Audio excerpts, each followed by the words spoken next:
Good morning, good morning, good morning, good afternoon, good evening, good evening, good evening. Welcome to Emergency Management Associates, ladies and gentlemen. We're coming to you from the Area Command. This is Captain's Log, Stardate 6/30/25. Stardate 6/30/25. This is going to be a special report. Okay? I'm just trying to, there we are, right there. This is Captain's Log, Stardate 6/30/2025. My name's Ron Tyler. We're coming to you from the Area Command, 392 miles west of Kitty Hawk Beach, North Carolina. We want to welcome you to our program tonight. Ladies and gentlemen, we have a lot of information for you. I would hope that you would also take notes. I would ask you now to please give us a thumbs up as we begin this program. If you like what you're hearing and you want to hear more, please give us a thumbs up. This helps with the analytical factor from YouTube, letting YouTube know that everybody likes this program and they should share it far and wide within their YouTube system. YouTube continues to downgrade the number of subscribers that we have. I would ask you also to check your subscriptions and make sure you're still subscribed to this program. YouTube continues to take people off the subscription list. I don't know why they do it. I know they do it with everybody else, and they do it with us especially because they don't want the truth to get out about what we've been talking about. Okay? They don't want to do it. But here's Stardate, Captain's Log, 6/30/2025. We're coming to you, like I said, from the Area Command, 392 miles west of Kitty Hawk Beach, North Carolina. This is going to be a fun program, but we're also going to be very serious as well. What we have to talk about is serious, okay? I want to put that up front for you. Things we have to talk about tonight are somewhat serious. You need to be able to take notes about what we're going to say tonight. First off, I want to give you an update on what happened yesterday afternoon in Idaho. I'm going over to CBS News reports here and give you this information this evening. Here's the report. You're following developments out of northern Idaho, where officials say a man deliberately set a wildfire to ambush first responders. Now, 2 firefighters were killed. Another was injured. This happened in the city of Coeur d'Alene. A suspect was later found dead. More than 300 law enforcement officers from the city, county, state, and even federal levels responded to the scene of the shooting. They are reporting a brush fire going northeast. Some law enforcement right now, there's an active shooter zone. Everybody shot up here. Law enforcement, code 3 now up here. Another Coeur d'Alene firefighter down, needs help immediately. We need law enforcement immediately. Okay, let's get to CBS News reporter Andres Gutierrez. Andres, what can you tell us about the latest developments on this? Well, Mugu, since we last spoke about half an hour ago, we now have a name of the suspect, of the shooter in this case. Okay, I'm not going to put out the shooter's name. I don't want him to be remembered. When they actually identify the firefighters who've been killed and the firefighter that was injured, I will identify them only. But the suspect doesn't deserve the notoriety. Showed up here to Canfield Mountain. You could see heavily wooded, steep slopes out here. The fire continues to burn as of this morning. Just as they were on scene assessing the situation, trying to figure out how to put out this brush fire, they began taking on fire.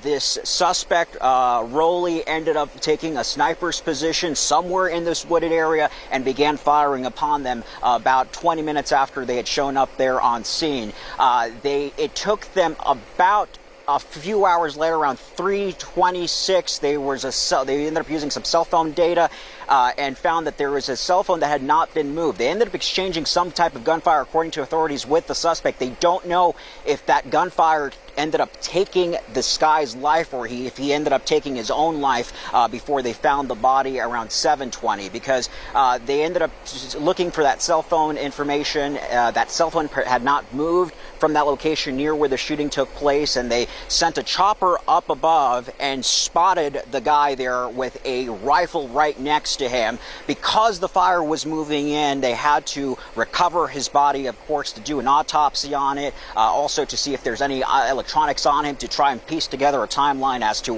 why this all happened in the first place. So they hoisted his body up, took the rifle up, and he's obviously now at the morgue. They'd have a name.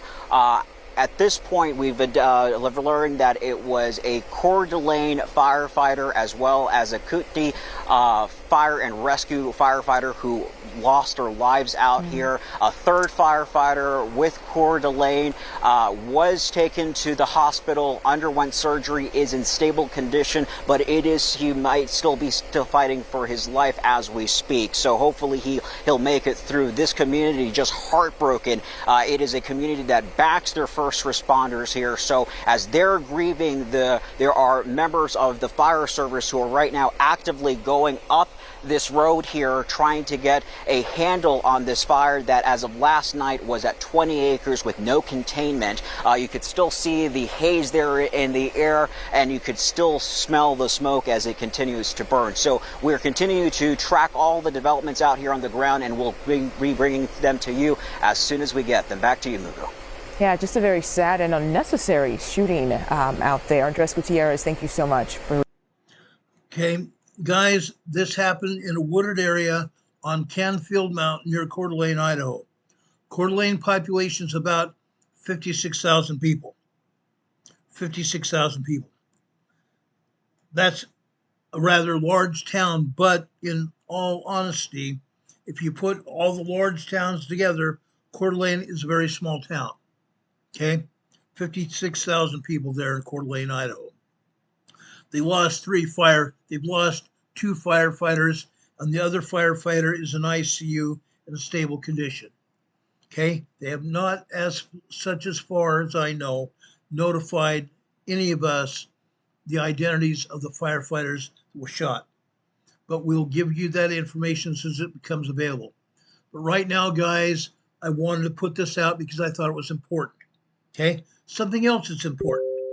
A week ago yesterday, we had another shooting. This one in Detroit, Michigan. This shooting was ended when a church security guard took to his own gun to protect the congregation and took out the shooter. I want to play this interview by ABC News here. This is a very good interview. We'll see only here on 7, a security guard stopping an attempted mass shooting at a local church. Welcome to 7 News Detroit at 6. I'm Carolyn Clifford. And I'm Simon Shaquette. Thank you for joining us. This all playing out at Cross Point Community Church in Wayne on Sunday. Thankfully, nobody was killed, and that's thanks in part to Jay Trombley. 7 News Detroit reporter Randy Wembley talked with Trombley about the moment he jumped into action and what he was thinking during those chaotic moments. Guys, these are some of the bullet holes from that gunman during that shooting. The man who stopped that active shooter trained for years to meet that moment, but he never knew until Sunday whether he would run away from danger and the sound of gunfire or run to it. Heard a noise, thought it was mechanical at first, turned to see people running. Asked them through a door what had happened. I thought it was in the cry room, and a young woman said AR-15. And I said, where? She pointed, and I headed in that direction. Jay Trombley is a member of Cross Point Community Church and its safety team, which sprang into action when 31-year-old Brian Browning showed up Sunday morning armed with a rifle and a handgun looking to do harm. Found out that evil came to our door, but God's hand of protection was right over us. So many things happened that can only be God-driven. The parishioner shows up late to engage him with his pickup truck to slow him down. A double pane window stopped 5 rounds that I'm fairly certain where I was standing to look at the wall behind me, to see the impacts, to see that where rounds from his rifle traveled and impacted. I'm God's hand was protecting me. Trombley and other safety team members, all average citizens with no police or military experience, have undergone extensive training in the event they encounter an active shooter. He says Sunday's nightmare underscores a harsh reality. You are your own first responder. Browning attended a few services at the church where his mother was baptized. Trombley is coming to terms with the reality that the cost of saving lives on Sunday was taking one. I realize what happened yesterday, what my actions did.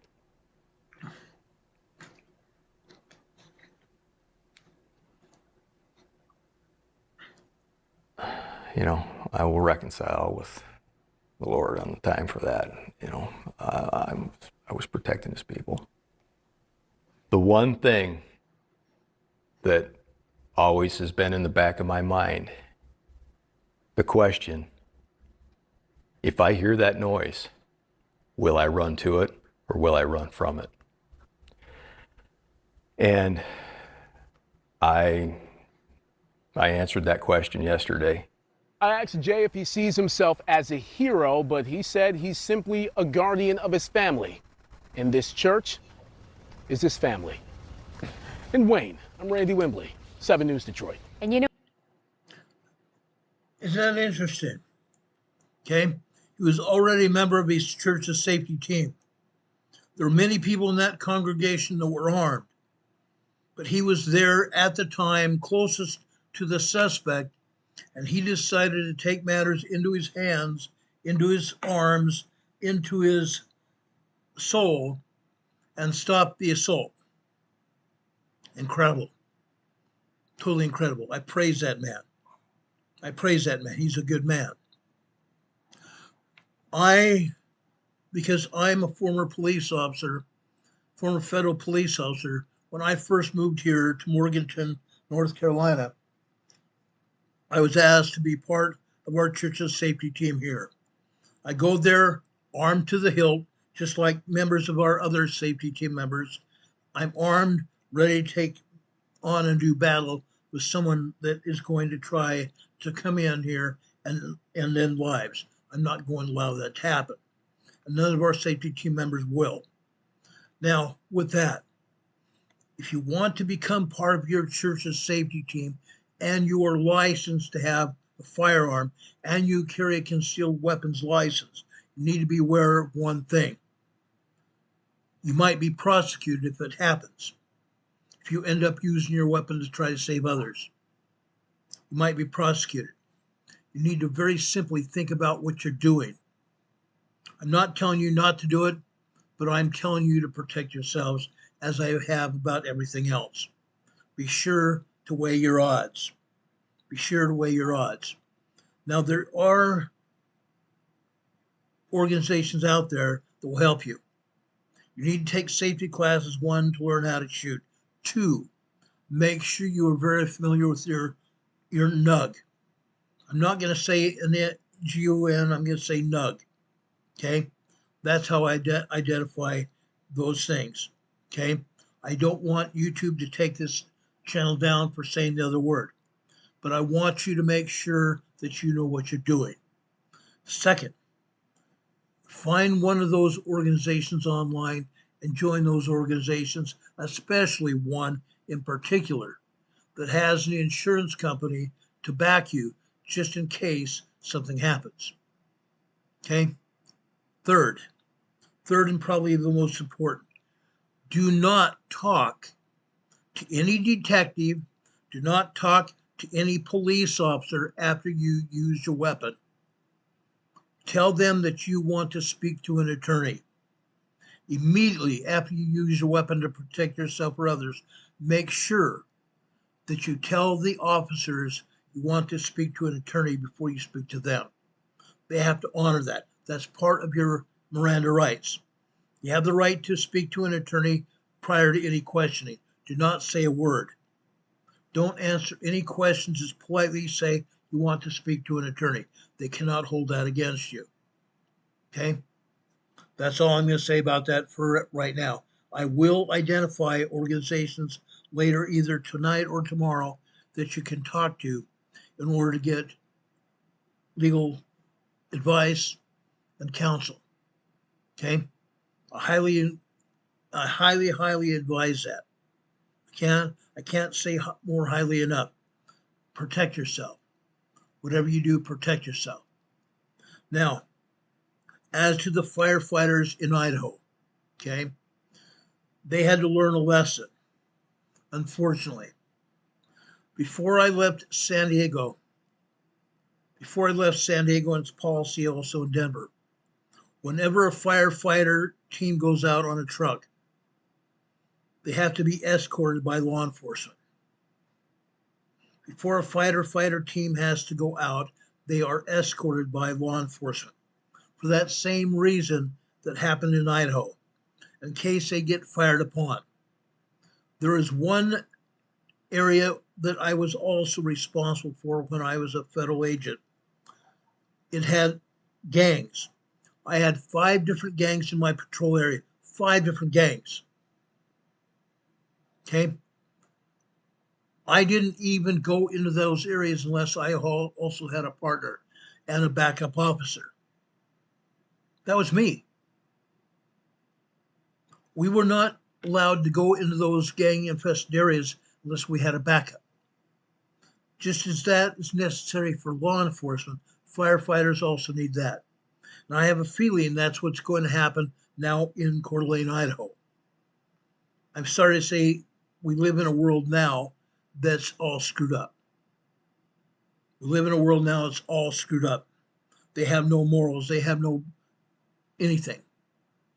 We have to protect ourselves. We actually have to protect ourselves. Even law enforcement has to protect themselves. Okay?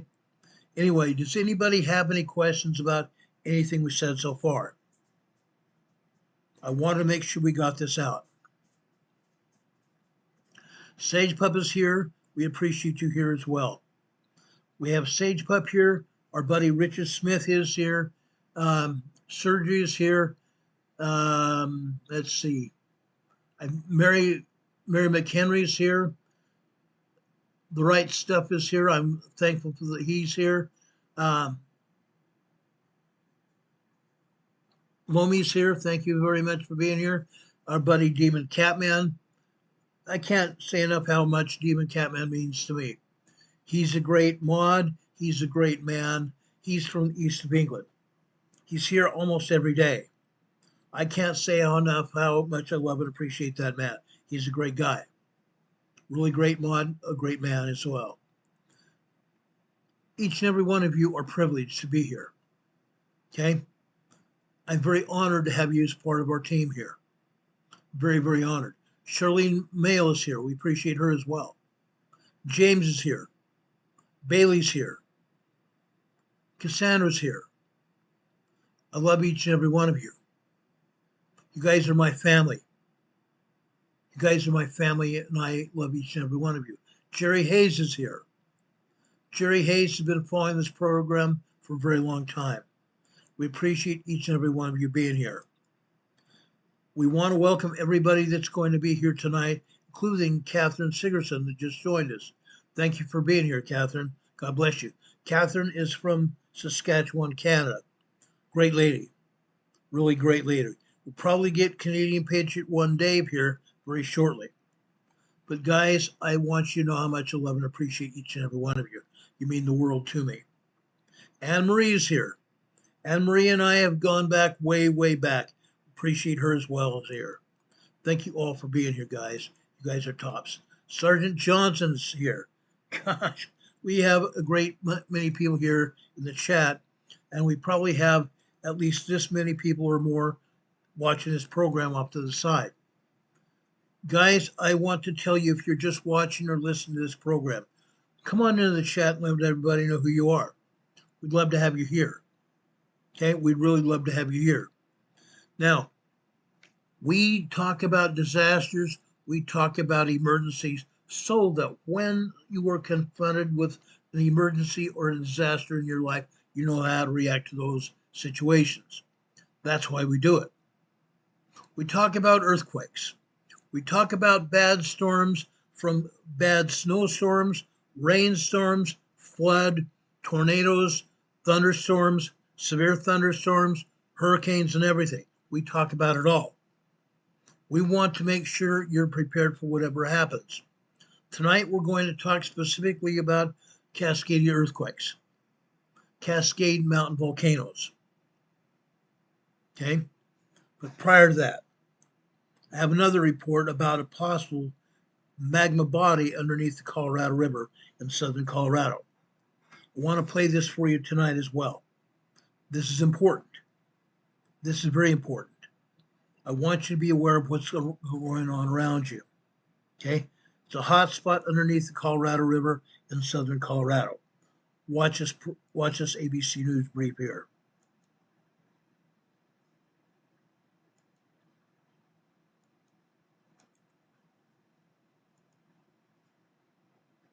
We are reporting here on the lead up to Earth Day, and tonight the alarming new report on the Colorado River. Beneath the meandering course of the Colorado River, where sandstone cliffs and ancient rock strata tell the silent story of eons past, geologists have uncovered a phenomenon so unexpected, so urgent in its implications, that it has triggered a rare red alert, an urgent scientific call to immediate attention. The discovery was made during a routine subsurface mapping project, initially aimed at tracking sedimentary evolution in the Grand Canyon corridor. However, what began as a standard geological survey quickly transformed into a high-priority investigation when seismic imaging revealed something staggering beneath the riverbed.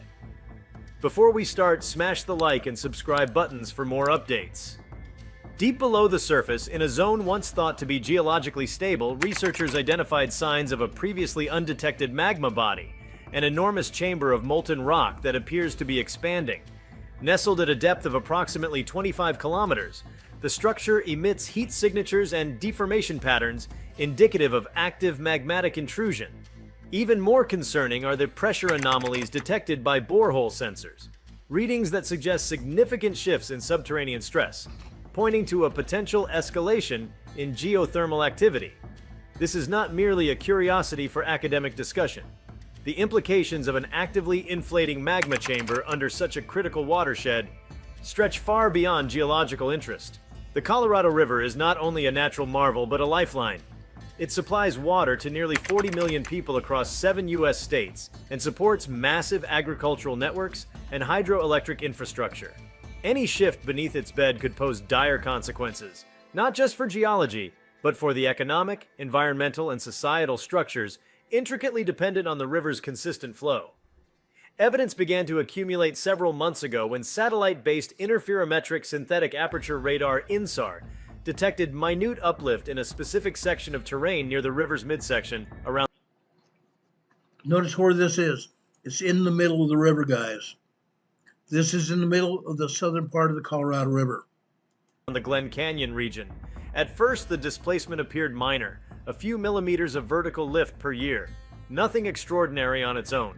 But as geologists cross-reference this data with thermal anomalies recorded by orbiting instruments and ground-based seismic readings, a pattern emerged that could not be ignored.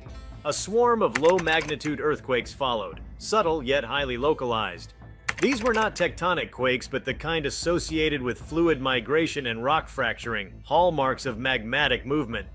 The seismic signatures were shallow, originating from around the depth of the suspected magma body, and they were accompanied by fluctuations in local gravity measurements.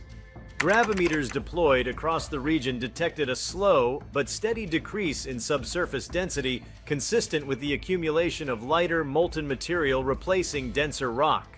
These signs, uplift, thermal output, microseismicity, and gravitational shifts, collectively pointed to one chilling conclusion. Magma is on the move, and it's doing so in a place where it was not expected, where no volcanic system had been known before. This is what prompted the red alert, the geological equivalent of sounding an alarm.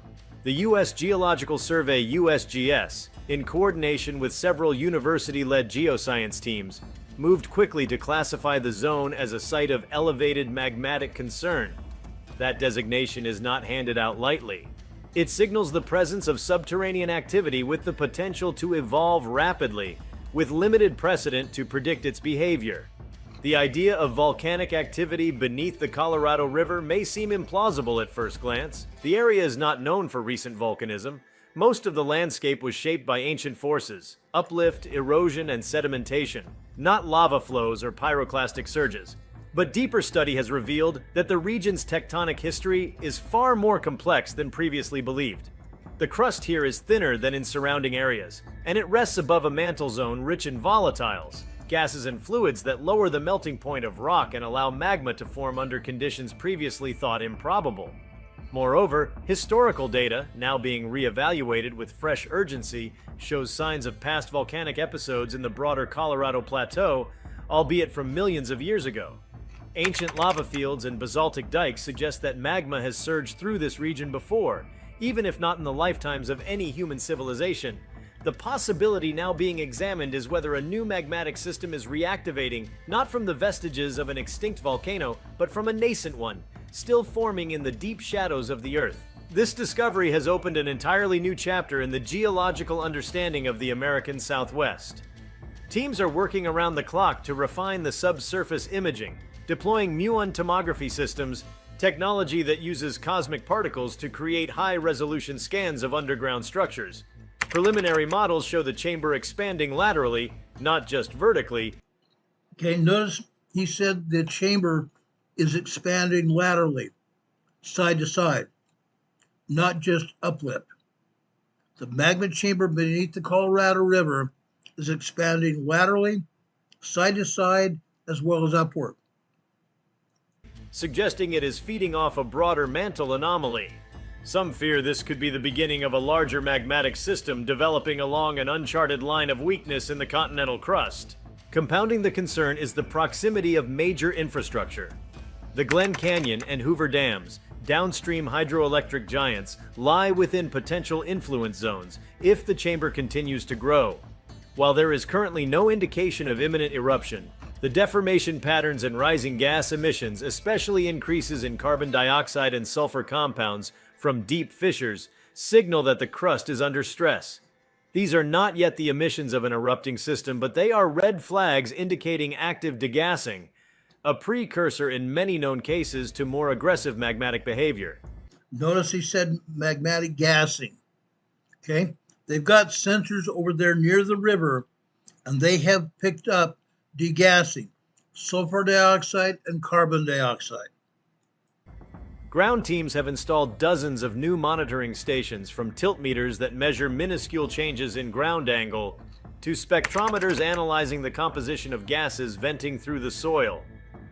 Every data point feeds into real-time simulation models, attempting to predict whether this magma body will stabilize or whether it will continue to ascend toward shallower levels where it could interact explosively with groundwater.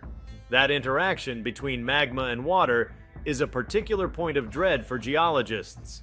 When magma encounters water-bearing layers near the surface, it can trigger phreatomagmatic eruptions, sudden violent bursts caused by the rapid conversion of water to steam.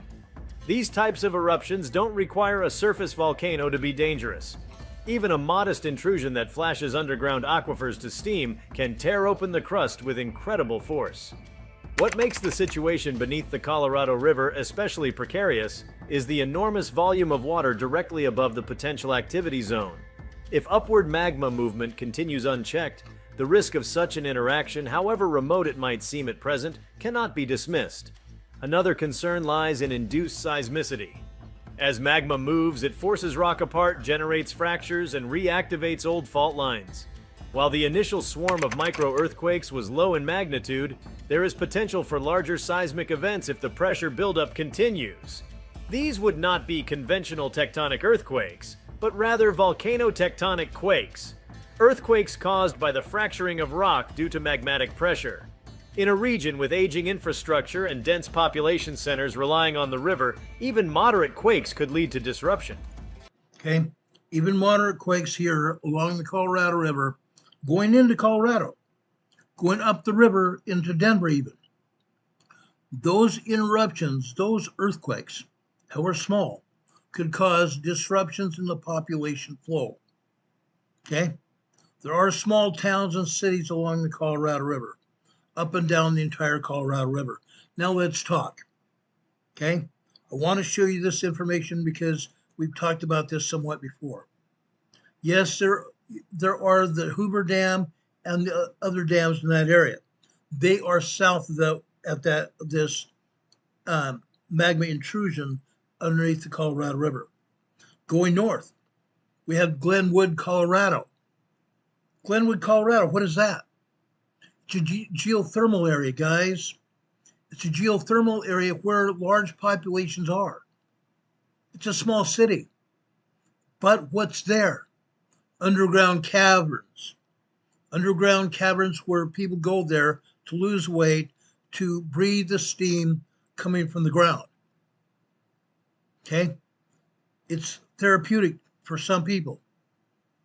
They also have a huge thermal pool there, heated by water from the ground, heated by magma beneath the water. Unreal. That area is a huge area. I stayed there for almost a week. I'm very familiar with the area. Now, guys, there's also one other volcano north of there. It's called No Name Volcano in Colorado. If my friend Carolyn was here in the chat, she would tell you about the No Name Volcano. Okay? It's basically a volcano that has no real history. Yes, we've had some minor tremors around that area and only one or two minor earthquakes that were larger than the tremors. But there is a volcano there northwest of Denver along the Colorado River called the No Name Volcano. Okay? And again, south of there, down along the lower part of the Colorado River near Arizona, just north of Arizona in the Colorado state, we have that magma intrusion below the Colorado River now. Okay? It's proven. It's a fact. The right stuff says it takes a sweat lodge to a new level. It really does. When I was in Glenwood Springs, I went into one of those caverns and the temperatures get up to 105, 107 degrees. I sat there and I sweat like a pig. Unreal. But it felt good. It actually felt good. And on top of that, we had a hot mud wrap where you sweat again. Then you take a shower. Then you get clean. Then you get a massage. Feels great. But guys, that's a great area. That's a great area. I want to put that out as well. Does anybody have any questions about what we told you about that magma intrusion below the Colorado River? Then I will follow it up with more information. Then we'll talk about the Cascade Mountain volcanoes.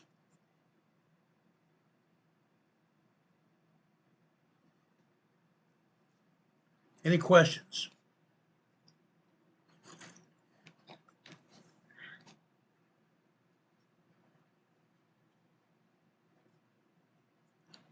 Sergey says he's going there. Sergey, I'm going to tell you right now, it's a great place. Yes, it will cost you probably $100, $125 a night to stay in one of the local hotels, and it'll probably cost you another $50 to utilize the spa, which is the thermal pool and the hot tub spa, and also go down into the cavern. It's a great experience. It's a real great experience. It's worth it. Charlene says, perhaps inland USA volcano, long thought dormant, would be fueled by deep lava tubes, awakening a dormant system should it trigger. Yes, it would. Yes, it would. And we talked to you all about this before. Down deep underneath the ocean, down deep underneath the Pacific Ocean. Let me bring up the USGS map here. I want to show you this. This is important to know.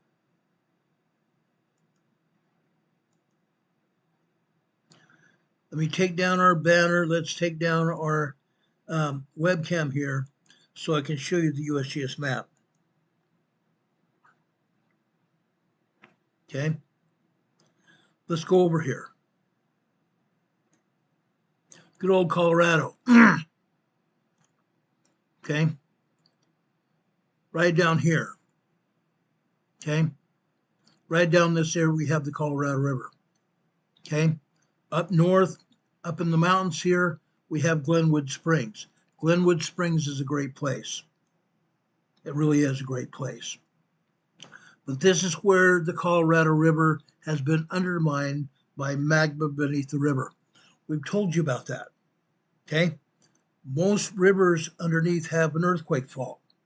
And sometimes they even have lava tubes beneath the river. That happens all over the place. Dina Rona says, saunas that one finds in Finland are great, and then a deep in ice cold water. I've done that also in Sweden. When I lived in northern Sweden near Umeå, Sweden, we did that. We went into a sauna and then took a dip in the Baltic Sea. Unreal. Yes, it's refreshing, but boy, it'll sure get your heart started. It'll get your heart started. But guys, this happens. This is continuing to happen. If we get more notifications that something's really big brewing there, we'll talk about it. But Charlie is talking about volcanoes that are going from dormant to active. Way down here in the deep Pacific here, underneath the ocean, just above the magma, the mantle here, we have a magma plume. The magma plume comes off the mantle, and the magma plume is supplying magma to all the volcanoes all around the world. That magma plume is supplying magma for all the volcanoes around the world. Literally. Okay? Supplies for Hawaii as well. Right up here. We've talked about Hawaii in the past. We're not going to stop talking about Hawaii because down here in southeastern Hawaii, we have Pahala here. This area of Pahala here is the gas station for magma. It's like a gas station for magma. The magma plume supplies magma up here to Pahala. Then from Pahala, there are magma chambers to all the volcanoes. Magma goes up here to Kilauea, to Halemaumau crater here. Magma goes over here where this earthquake here hit at Pu'u'o volcano, guys. Here we have 1.2 tremor. Now, what do we have over here? Okay, what do we have over here? Yes, this is southeast of Kilauea, southeast of Pu'u'o. Guys, this is a 2.3 earthquake. This is just south of Fern Forest. Okay, what happened back in the summer of 2019? What happened during the summer of 2019? The magma chamber at Kilauea drained out. The magma chamber here at Kilauea drained out, and the magma chamber here at Pu'u'o also drained out. For days, scientists were wondering where the magma went.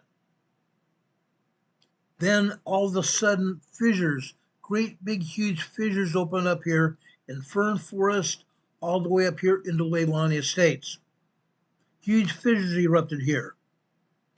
Now this is an old picture of the Big Island here. What you're seeing here are not clouds. These are actual lava plumes. Lava plumes where there were lava fountaining going on from the fissures that had opened up. Okay. Now I don't believe these lava fields are still warm. I think enough time has gone by that these lava fields are not warm anymore, but before they were. Okay. These lava plumes are degassing from the fissure that opened up here. 24 fissures opened up here. And most of those fissures drained out. However, some of those fissures took a lot longer to drain out. They left lava cones. Lava cones. Those lava cones became craters, and the Hawaiian people gave those craters names. That was the eruption of 2019. Okay? We're still getting earthquakes over here, just southwest of Fern Forest. This is a 2.3 earthquake. Over here, around Kilauea here, this is a 2.0 earthquake. just northwest of or southwest of Kilauea here. This is also a 2.2 earthquake. 2.2 earthquake. Down here, near Pahala, Hawaii, just northwest of Pahala. Pahala is a city here. This is a 2.8 minor earthquake. South of the city of Pahala here is a 2.3 earthquake here. Southwest of there, also here, is another 2.3 earthquake, just 2.5 miles southwest of Pahala, Hawaii. Okay, what's happening here? Magma is traveling under the ocean here, over here to Hawaii, to magma channels here. That's why we have earthquakes here. Magma channels are actually fracturing the rock here, trying to find a way to erupt. No, I don't think we're going to have a new volcano eruption over here near Pahala. But there is magma down here beneath the surface. This happens to be here 33 kilometers deep. 33 kilometers deep, approximately 14 miles deep. Okay? That's what happens. There are magma channels here feeding the volcanoes. Each and every volcano here. Even up here in the Mauna Loa and further north up here in the Mauna Kea here. Volcanoes here on the Big Island. That's what's happening. All the volcanoes around the world are recharging. Each and every volcano around the world are recharging. Now, let me take you over and show you some earthquakes that have happened today. I want you to know what's going on.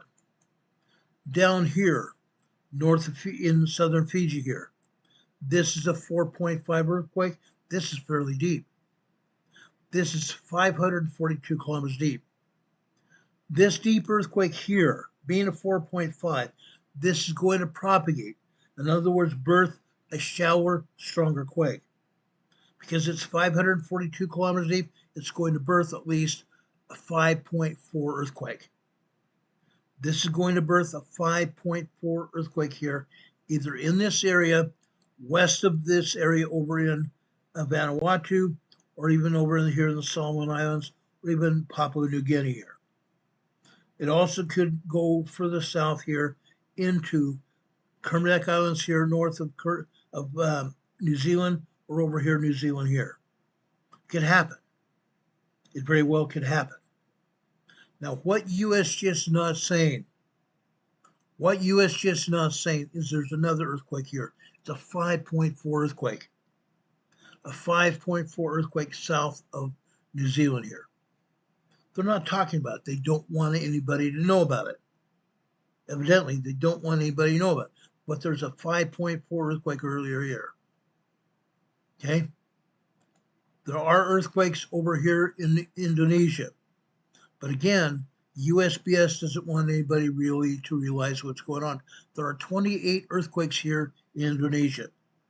This together with Tonga, Fiji, the Solomon Islands, Vanuatu, New Zealand, Australia, Papua New Guinea, all this area encompasses a total of 7 different tectonic plates. Largest tectonic plate area on the world. 7 different tectonic plates are in motion here. That's why we have so many earthquakes. 7 different tectonic plates are subducting, one under the other. They're subducting one under the other. Now, let me bring up our webcam. I want to explain subduction. Subduction happens when one plate goes underneath another like this. One plate goes under another just like this. And that's what's happening down here in the Indonesia area. Okay? 7 different tectonic plates, one subducting underneath the other here in Southeast Asia. That's why we get so many earthquakes. That's why we have that many earthquakes every day. Earlier this last week, we had 50 earthquakes here in this area. 50 earthquakes here in Southeast Asia. Incredible. USGS only showed 6. So wrong. So very wrong. Over here in Indonesia here, This is in the Banda Sea. This is a 4.6 moderate earthquake here. This is only 35 kilometers deep, fairly shallow earthquake. Right next to it here, just northwest of it, is a 4.1 here in Ambon, Indonesia. Ambon, Indonesia. 186 kilometers south of Ambon, Indonesia. Okay? Out in the ocean. Not a big deal. Not at all. It's out in the ocean. The ocean waters absorb the shockwaves of this quake. Okay? Let's continue this conversation. Let's go over here east of Java here. Look where this is. This is a 4.2 earthquake on an island. A 4.2 earthquake on an island here. This is approximately 58 kilometers northwest of Dompu, Indonesia. It's on the island, right here. What's here? This is why I wanted you to see this. What's here? This is the volcano. This is the volcano, guys. That's why we have this earthquake here.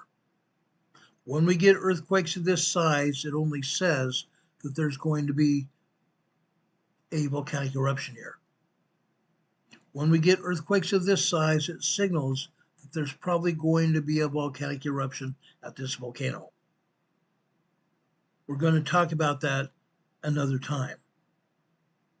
It's not erupting right now, but it's southeast of Java here. I want to show you that. Java, Indonesia doesn't have any earthquakes today. At least they're not showing them here. There are earthquakes here. There's another 4.2 over here on the south west side of Java right here. 4.2 right here. Over here in Sumatra, there are earthquakes, and I don't remember what these earthquakes are here in southern Sumatra, here near the Indian Ocean. There are earthquakes over here in northern Sumatra as well, 4.5 and 4.7 earthquakes up here. Again, USGS is not showing them at all. Sad. Then we come up here into the Nicobar Islands. The Nicobar Islands. We continue to have earthquakes here. About a year or so ago, we had a whole slew of earthquakes here. A whole slew of earthquakes here. And we had a 5.2 earthquake after that. Here we have a 5.1. This 5.1 happened early this morning at approximately 40 minutes after midnight Eastern time today. 40 minutes after 42 minutes after midnight Eastern time today. Aftershocks. Here's a 5.0 aftershock here. This is a 4.9, 5.0 as well. 5.1 here, and two 5.0s right here. These are 10 kilometers deep in the Nicobar Islands. Again, these were out in the ocean and nobody felt these earthquakes. The ocean waters absorbed the shockwaves of this quake. There are earthquakes over here in Burma, Myanmar area here, but again, USGS does not want us to see it. They don't want to talk about it. They don't want to talk about it. Over here in Pakistan, this is a 4.1 earthquake here. Why? Seismic energy coming from Indonesia comes up here through Burma, Myanmar area. Goes over here through the Himalaya mountains here. Comes out over here in Afghanistan, Pakistan, Tajikistan, and Kazakhstan. Okay? Today here in Pakistan, we have a 4.1 earthquake. Further north here, we have a 4.7 earthquake here in Afghanistan. This is 103 kilometers deep. Okay? Earthquakes here. Coming from Indonesia, coming up here into Southeast Asia, Myanmar area, going through the Himalaya mountains and out here along the Craton. The Craton is the edge of the plate. The edge of the plate. The edge of the plate continues over here to the Caspian Sea. See where Tehran is? That is also the edge of the plate here. Okay? Another plate down here. Notice how the Craton moves down here to the south?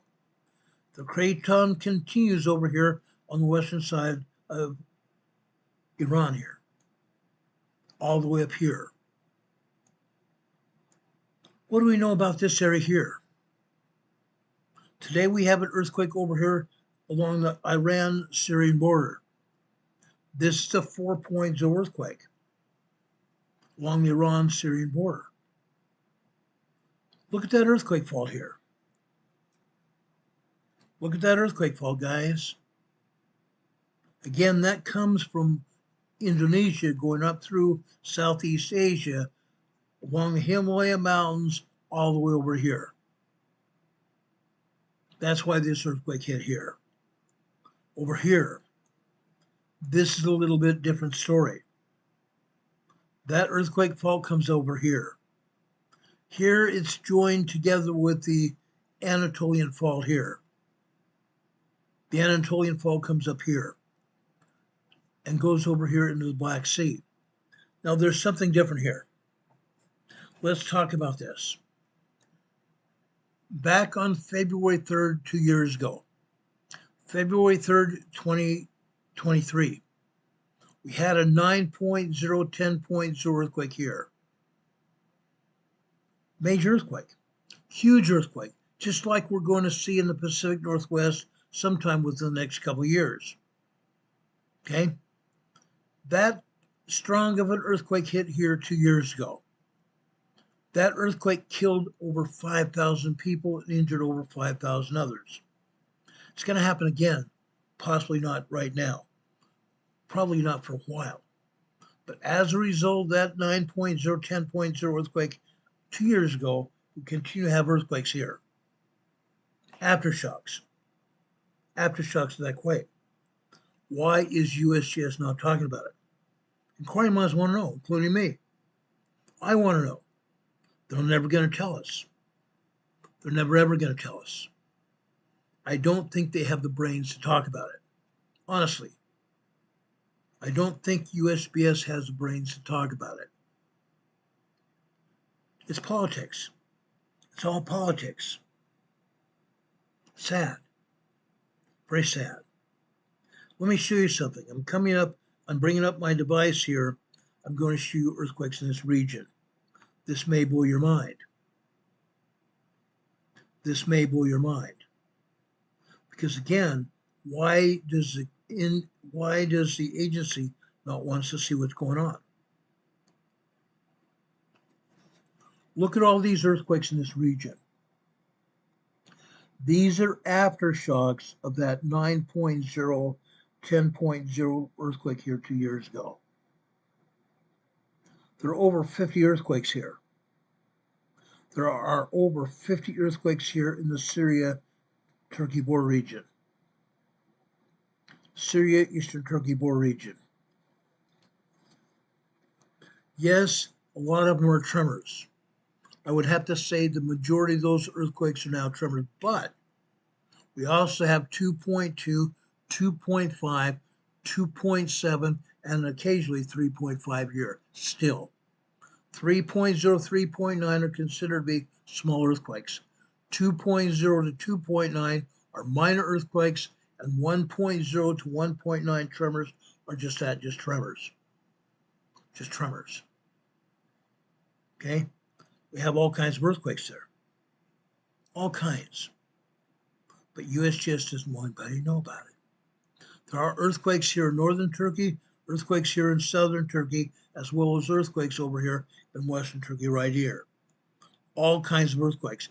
Probably close to 30, 40 earthquakes here in western Turkey. Look at this. Look at this. Incredible. Again, USGS doesn't want to tell anybody what's going on. Heaven forbid. Heaven forbid. They don't want to take responsibility for anything. What if somebody gets killed? They don't care. They honestly don't give a flying rat's butt. Down here in the Aegean Sea, we have earthquakes. We have earthquakes. This island here is Santorini. This is almost an upside down C here in the Aegean Sea. This is the island of Santorini. It's a tourist trap. But they're still having earthquakes here, north and south of this island here. Just about 3 or 4 months ago, we had earthquakes hitting the island. Why? Because it's a volcano. It's a volcano. Each one of these islands here in the Aegean Sea along Greece, they're called the Dokkanese Islands. Look what's happening here. I want to show you this. North of Santorini here, we have 3 earthquakes near Thira, Thira. This is a 1.8 earth tremor here, 1.8 tremor. Going south, we have another 1.9, 2.0.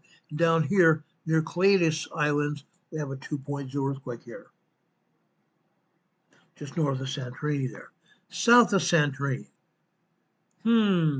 South of Santorini here. What's going to happen? What has been happening? What's going to happen here?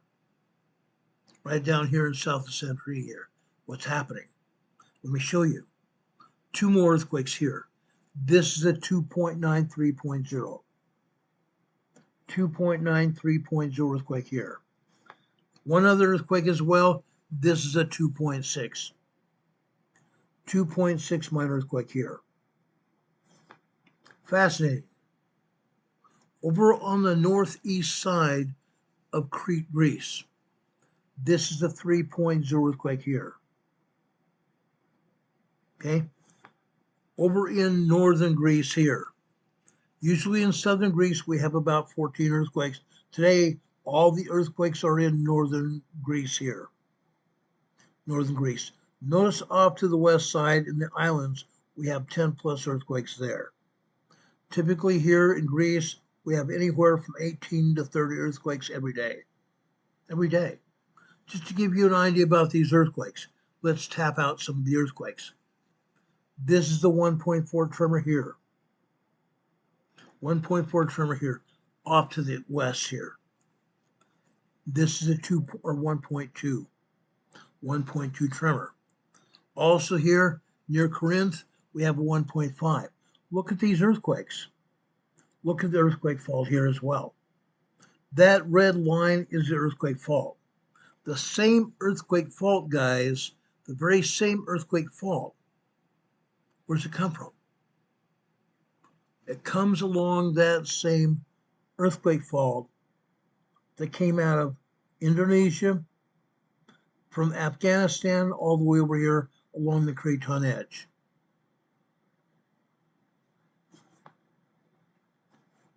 All the way down here. Okay? That's where it came from. Look at all these earthquakes. Tons and tons of earthquakes here. Okay?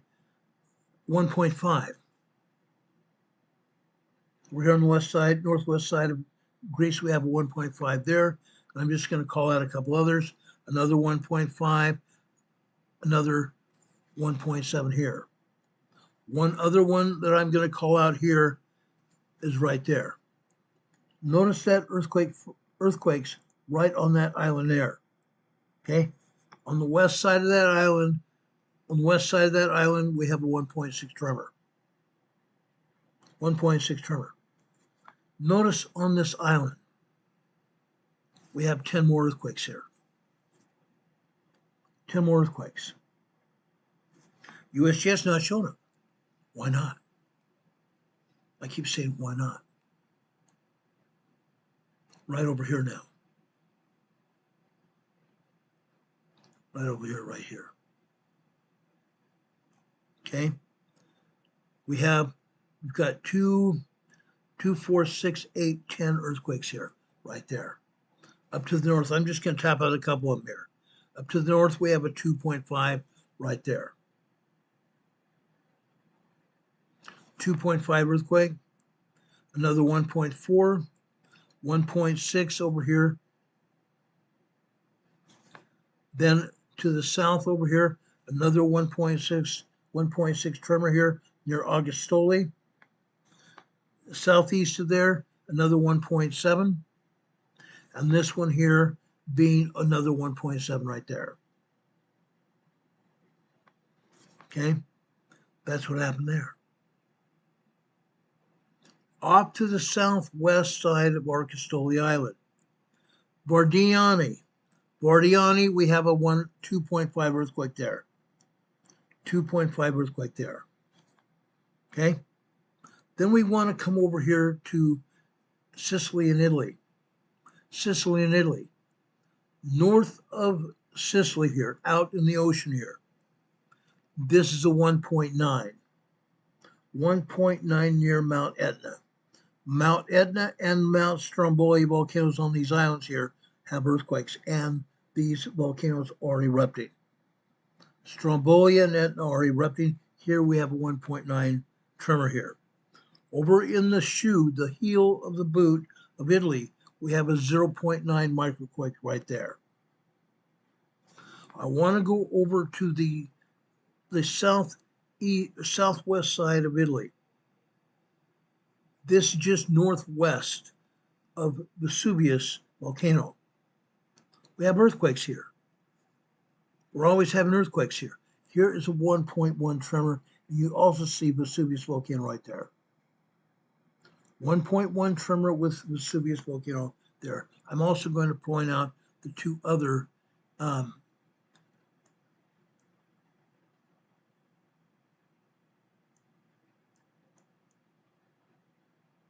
see Vesuvius right there?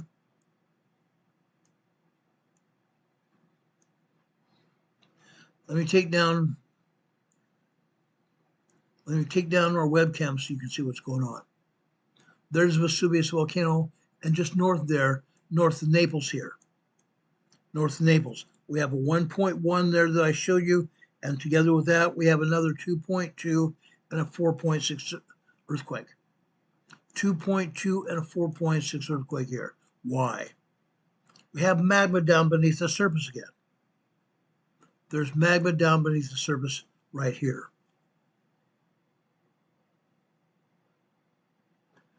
That magma is down beneath the surface and it's trying to find a way to erupt. The magma is trying to find a way to erupt. Huge magma field here. Huge magma field with a volcanic field here as well, because this area has erupted before. This area has erupted before. Look at Vesuvius now. It's steaming. Mount Vesuvius is steaming, guys. The Italian authorities are worried that Mount Vesuvius is going to pop. Now, the European agency is only showing these 3 earthquakes here. I'm sure there's a lot more earthquakes than that. I'm sure there's a lot more earthquakes than that. But guys, the USGS is still not showing everything going on. They're not. They're not. North Central Italy. North Central Italy, look what's happened. 28 earthquakes here in North Central Italy. Yes, these are mostly tremors, but we also have 1.2, 1.5, 1.7, 2.2, and 2.8 earthquakes here. We're waiting for this area to pop. Usually, I've said this before, usually when we see earthquakes here like this, usually means there's going to be a large earthquake. There is going to be a large earthquake. Here it happens. When we see swarms, it means there's a large earthquake brewing here. Always. Always. Notice USGS is not showing anything here in Europe. Nothing. Not a thing. Now, I have a real issue with that. I have huge issues with that. Look over here. Okay? I've been longing to show you earthquakes here during the past few weeks. We've had earthquakes here near Sardinia, or Italy. This is the 1.4 tremor here in Sardinia. 1.4 tremor here in Sardinia. There are other earthquakes here in Europe as well. All over here. Literally all over here. Let's go over to Slovenia. This is the 1.2 earthquake in Slovenia. Okay, let's go over here into the Alps Mountains. This is the 1.0 earthquake here. We go further to the west here. Okay, over here in the Aostola Valley of Italy, this is a 0.7 microquake here. It's not over, guys. There's more. There's more here. Also in the Alps of Switzerland, this is a 0.8 microquake here. Further north here, also in Switzerland, is a 1.8 tremor here. U.S. is never going to show these, are they? Not at all. How about Germany? You see Germany on the map here? Absolutely you do. This is Zell, Germany. This is a 0.7 microquake here in Zell, Germany. Unreal. U.S. just doesn't want to show earthquakes. I thought that's their responsibility, but I guess not. Unreal. Now, let's go over here to the border region of France and Spain. Usually we have 2 earthquakes here. Today we have 3.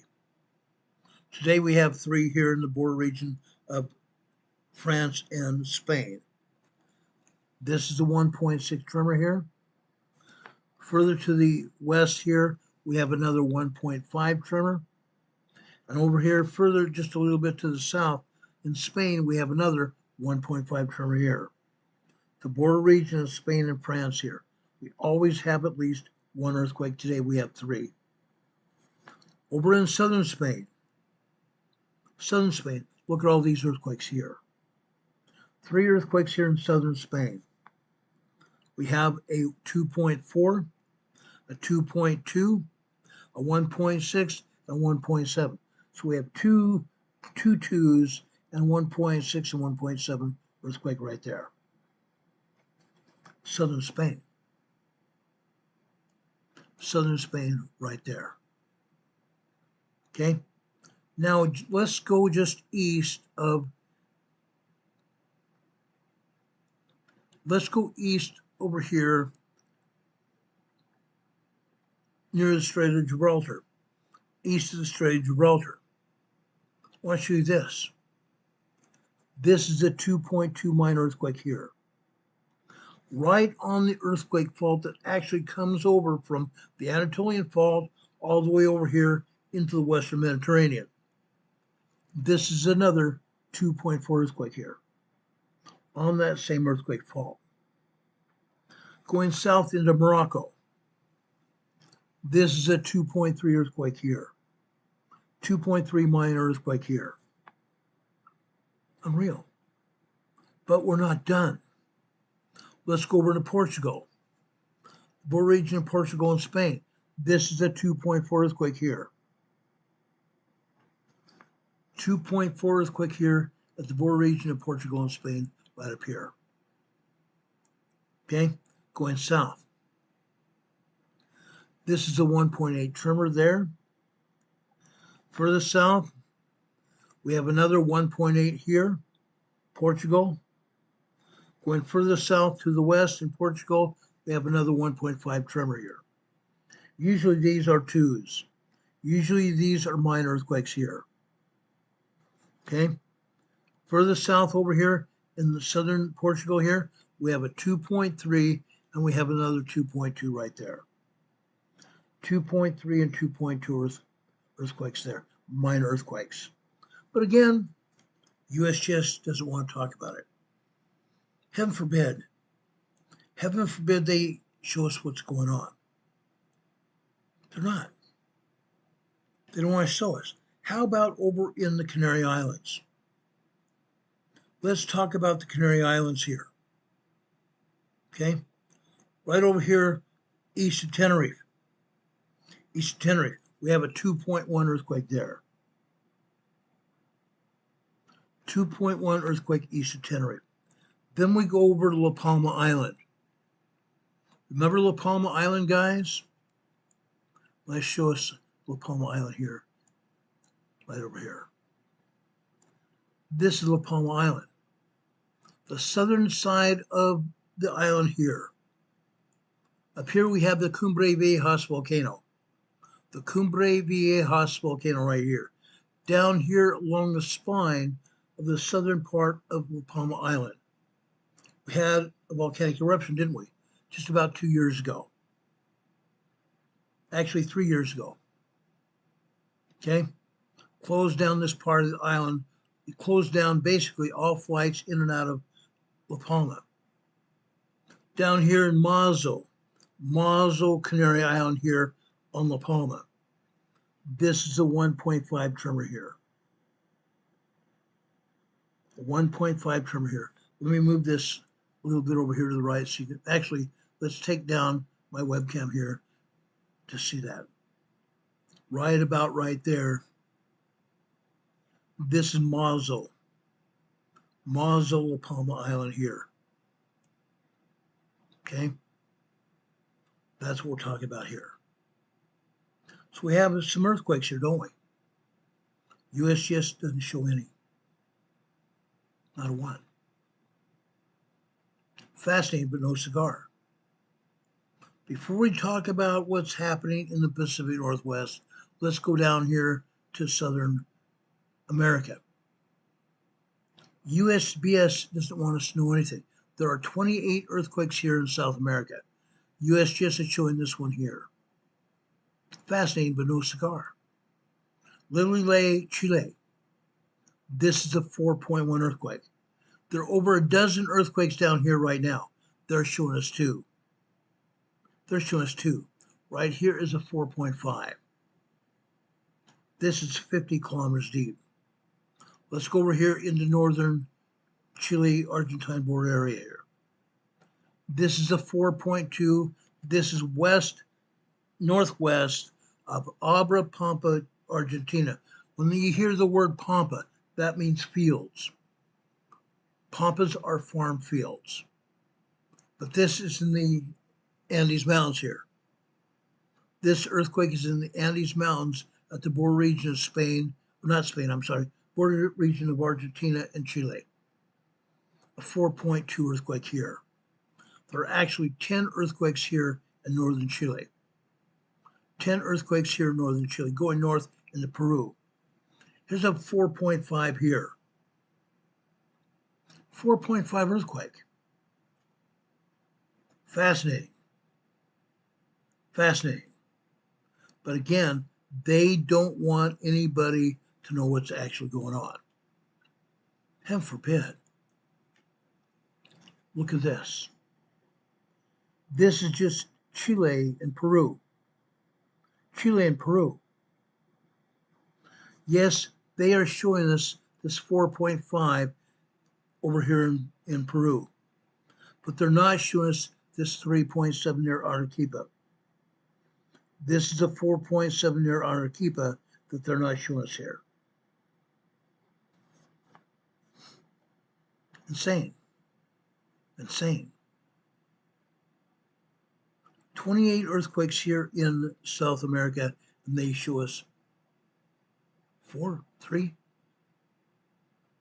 Over here in Santander, Colombia again. Santander, Colombia, we have a 2.6 earthquake here. 2.6 here in Santander, Colombia. Look where it's at. It's the top of the mountain ranges here in Colombia. Top of the Andes Mountains here in Colombia. That's kind of typical. Yes, we have earthquakes here in Puerto Rico. I've told you about earthquakes here in southwestern Puerto Rico before. Why? These are aftershocks. These are aftershock earthquakes from a big, 2 major quakes back in 2019. December 26th, we had an 8.0 earthquake here. 2 days later, an 8.4. Both those 8 earthquakes were man-made earthquakes. We're going to talk later about that, not today, but another time. Because I believe we're having an earthquake increase here. These are aftershocks. This is a 2.1 south of Maria Antonia, Puerto Rico here. This is a 2.6 south of Guanico, Puerto Rico here. Further north here, This is Indios, Puerto Rico, 1.7 tremor. Further north here, this is a 2.1 near Adjuntas, Puerto Rico here. Going north here, right up here. This is an entirely different situation. This is a different situation totally I should say. You see this earthquake fault to the north here, right there. There's a reason. You see all these earthquakes here? North of Puerto Rico, north of the Dominican Republic. Guess what? This earthquake fault starts way down over here to the west in Guatemala.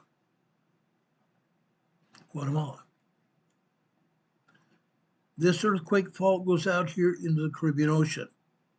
It takes it, John, about, I want to say, 50 miles north near these islands here.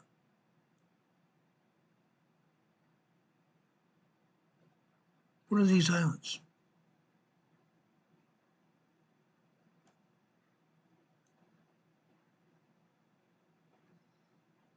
What are these islands? The islands are part of this fault range. Okay? The fault goes over here, north of Jamaica, skirts southern Cuba, goes north of Haiti and the Dominican Republic, skirts the north side of the Dominican Republic here, goes north of Puerto Rico here.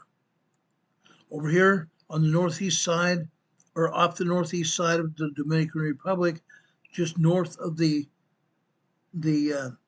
Mona Pass here. The Mona Pass here is between the Dominican Republic and Puerto Rico. Okay? We have a 3.7 earthquake here. Here we have a 3.5.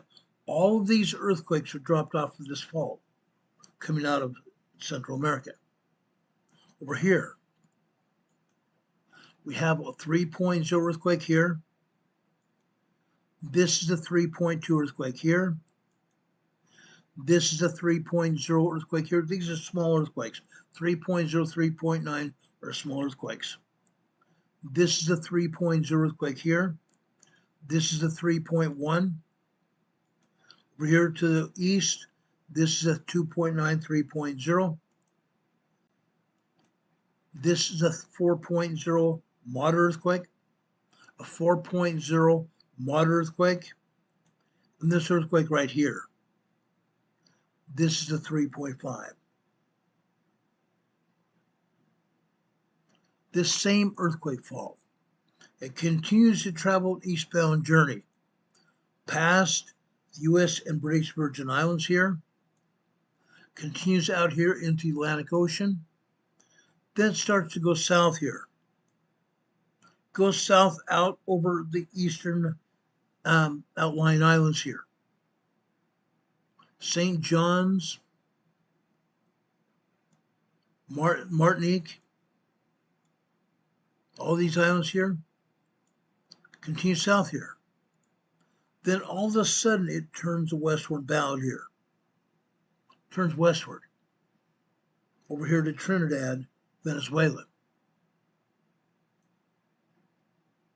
Incredible. Incredible. That's what happens. Every one of these earthquakes north of Puerto Rico and northeast of the Dominican Republic were dropped there out of Central America. They came out of that earthquake fault all the way over here. That's what happens every day. Every day. Okay? Now, we haven't talked about earthquakes here in Central America because we have about 13 earthquakes here in Central America. They have not shown any earthquakes over here in southern Mexico. There are 40 earthquakes here in southern Mexico. 40 earthquakes from Puerto Vallarta down here, or up here to the north, and all the way down here to Guatemala. 40 earthquakes here in southern Mexico. They're not showing anything. Why not? Inquiring minds want to know. Now, remember the word southern Mexico, all these earthquakes here. There are 4.0s, 4.2, 4.3, 3.5, 3.7, 3.8 earthquakes here in southern Mexico. But last week we had a 5.0 earthquake down here in southern Mexico. Last Friday. Guess what happened? Can anybody tell me what happened here in the United States in Southern California on Saturday evening? Can anybody tell me what happened in the United States in Southern California Saturday evening? Any idea? What happened here?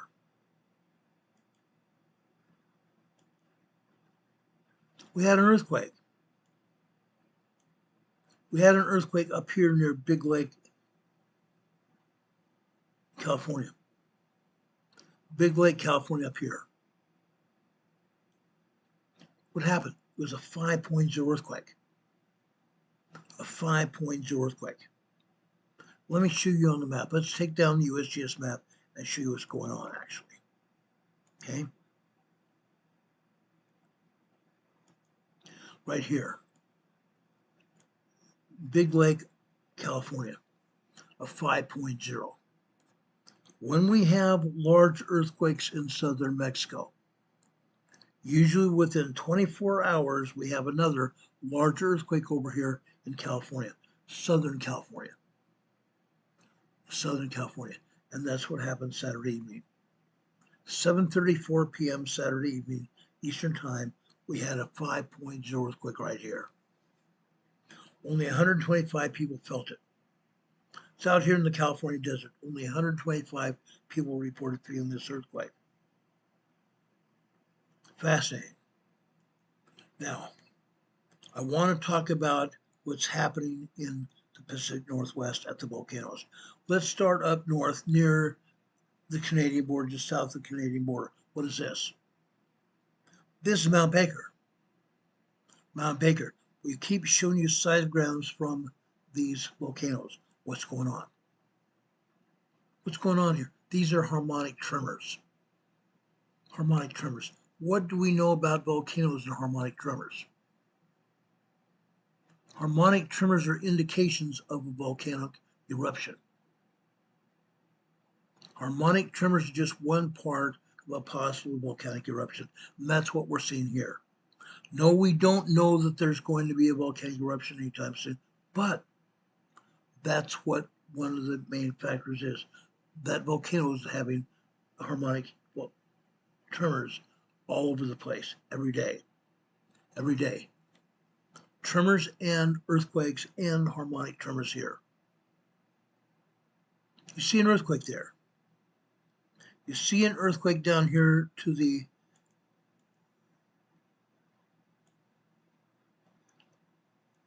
right lower side here.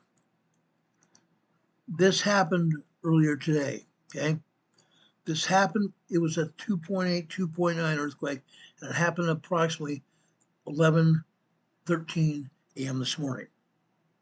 11:13 a.m. this morning. 2.8, 2.9 earthquake here at Mount Baker. But that's not all, folks. Guess what?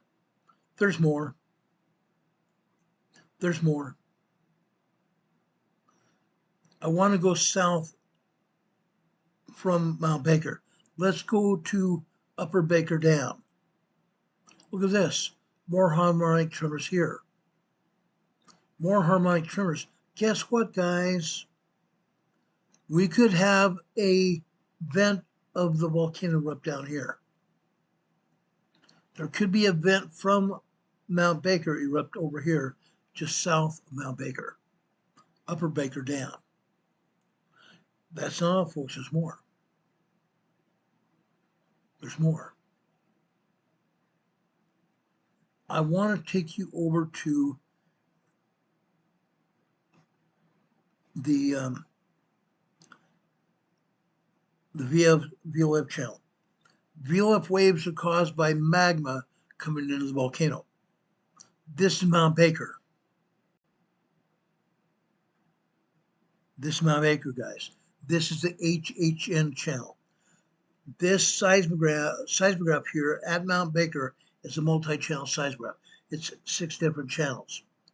This particular channel records the VOF waves caused by magma entering Mount Baker.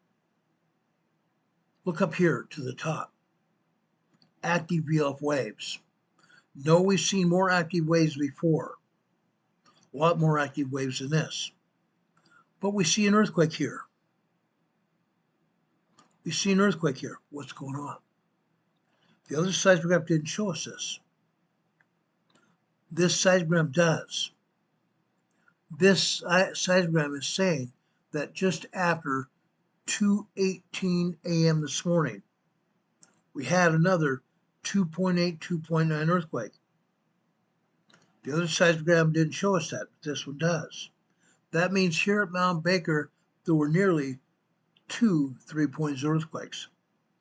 2.8, 2.9 earthquakes here at Mount Baker. You see the VOF waves here? Up here at the top, you see a lot of activity. In this area where this earthquake is, doesn't show that much activity, but down beneath it, it does. Okay? What happens when we have a lot of volcanic activity? A lot of magma coming into the volcano. The magma activity causes rock fracturing, which causes earthquakes, earth movement. They're not showing it on the seismograph. Why? Because again, they don't want anybody to know what's going on. They know there are people like myself that check these seismographs. We check them almost religiously. Mount Baker's getting ready. Mount Baker's getting ready. Harmonic earthquakes all over the place. But that's not all, folks. There's more. Let's go south to Glacier Peak. Glacier Peak, we don't see any harmonic tremors. However, look at all this activity. Minor earthquakes. Minor earthquakes and tremors here. On this particular seismogram, we do see some VOF waves, some very low frequency waves caused by magma coming into Glacier Peak. And you're seeing these minor tremors and minor earthquakes here. That's all we have here. Minor tremors and minor earthquakes here at Glacier Peak. Let's go south to Mount Rainier. Guess what's happening at Mount Rainier? Anybody want to take a guess here? What's going on at Mount Rainier?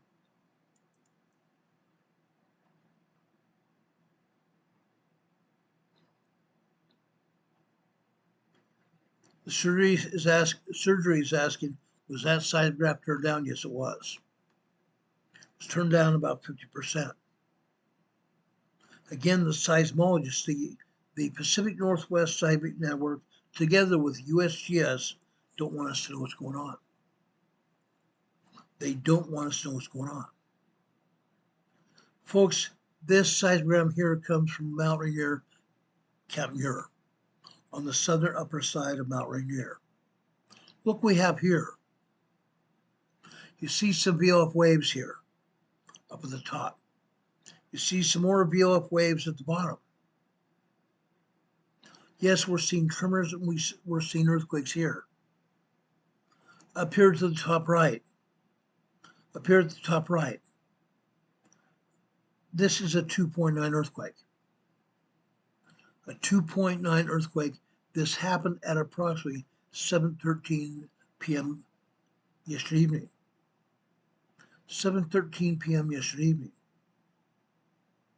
Then, early this morning, you see another earthquake here on the black line here. This is after 1 a.m. in the morning. This earthquake happened at approximately 1:05 a.m. this morning. This is a 3.0 earthquake.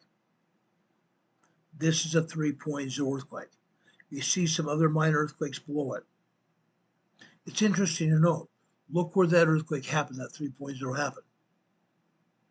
You see that VOF wave line there? It moved, causing that earthquake. rock fracturing inside the volcano. Rock fracturing inside the volcanoes caused that earthquake. Okay, see all these other tremors and minor earthquakes here down below? That happened later on this morning after 4:30. After 4:30 this morning, between 4:30 and about 12:30. Bunch of tremors and minor earthquakes here. Good old Mount Rainier, Camp Muir. Let's show you Camp Sherman right here. This is a sidegram at Camp Sherman.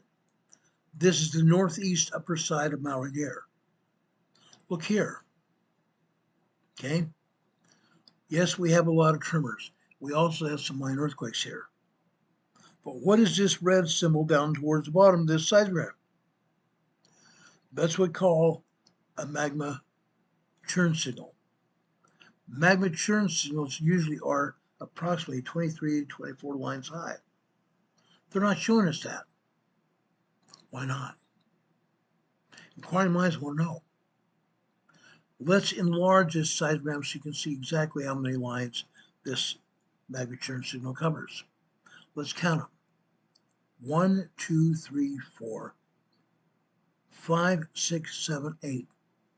8 lines high. This is only guys, 1/3 as high as it should be. That means the seismologists turn this seismograph down 30%. They turned it only to show us 30% of what's really going on. Actually, 33% of what's going on. It's no wonder we're not seeing large earthquakes here. Multiply each of these earthquakes here times 3. Multiply each of these earthquakes times 3. Then you might see 2.8, 2.9, possibly even 3.0 earthquakes on the seismograph. Because the seismologists turn the seismograph down. It's not showing us truly what's going on. It's not showing us truly what's going on. In other words, they're lying about it. They're lying about what's happening here. That's Camp Sherman on the northeast upper side of Mount Rainier. I'm not done. Now, I want to go over to Emerald Ridge. Mount Rainier Emerald Ridge is on the southwest side of Mount Rainier. The southwest side of Mount Rainier. Look at this. On this particular sidegram, guys, yes, this is the VOF wave sidegram, showing you magma coming into the magma chamber at Mount Rainier. Look at this earthquake here. This earthquake is showing a 3.0 earthquake here. This is a small 3.0 earthquake here at Mount Rainier on the southwest side of Mount Rainier. The southwest side of Mount Rainier. A 3.0 earthquake here. Let's drop down there really quick over to Mount St. Helens. Let's take a look at what's going on at Mount St. Helens. Over at the top of the volcano over here at East Dome. Look at this. Look at this, guys. East Dome, Mount St. Helens shows a bunch of earthquakes, don't they? Look at these magma blobs. Look at these magma blobs. Every time we have an increase in magma here at the volcano, these magma blobs show up. Lots of earthquakes. Lots of earthquakes as well. When you see these magma blobs, guys, you see vertical lines going through them. Those vertical lines are earthquakes caused by magma fraction rock inside the volcanic chamber. Magma fraction rock inside the volcano causes earth movement. Yes, we're seeing a couple, 3 minor earthquakes there. Okay, that happened after 6:01 p.m. last night. 6:01 p.m. Here we're also seeing some tremors and other minor earthquakes throughout the seismic, except over here near the bottom right-hand corner. On the red line here. This red line here is approximately 9:44 a.m. this morning. A 3.0 earthquake here on the red line. 3.0 earthquake here on the red line today. 3.0. Small earthquake. Mount St. Helens. Fabulous. Let's go over and look at September low. September low Mount St. Helens is a good thing to look at. Why? Because we can actually see the magma coming in Mount St. Helens. Look at this. This is the VLF wave seismograph. Look at all this magma coming into Mount St. Helens here. What are they showing? This is last night. Last night between 5 a.m. and 5 a.m. 5 p.m. to 5 a.m. This shows a lot of magma. Why on the other seismograph would they not show us earthquakes? If we have this much magma, the other seismograph should be showing us more earthquakes. They're not. That says that the other seismograph was scrubbed. They deleted earthquakes off the seismograph. The seismograph recorded it, but the seismograph doesn't show it. They deleted the activity.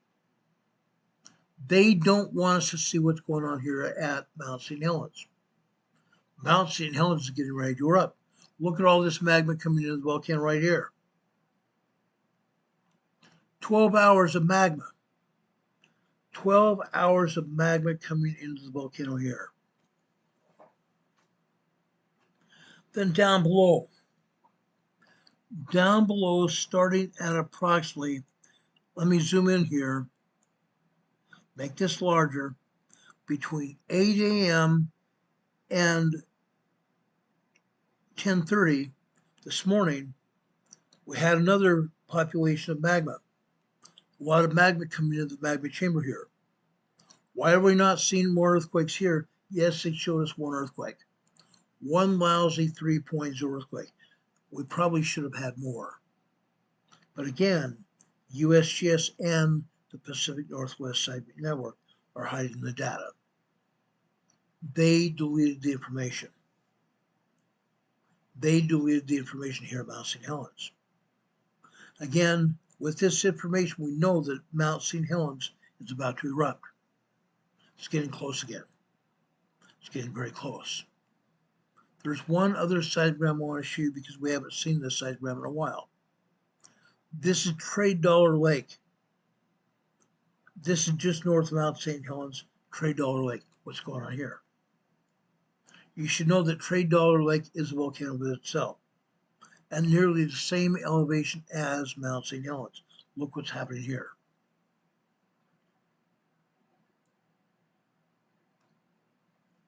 Last night, after 5 p.m., we had a bunch of magma churn signals back to back to back. 3 magma churn signals. These happen to be 10 lines high. 10 lines high. That is still half, nearly half of what it should be. Magma churn signals are typically 23 to 24 lines high. 10 is half of that. Unreal. Again, they've turned down the seismic up here at Trade Dollar Lake. Down here at the bottom, what we have, this is tremor season. This still tremor season building into minor earthquakes. Tremors building into minor earthquakes here. Trade Dollar Lake over just north of Mount St. Helens. It's all moving. The whole area is moving, guys. I want you to see that. Let's drop down to Mount Hood. Look at this at Mount Hood.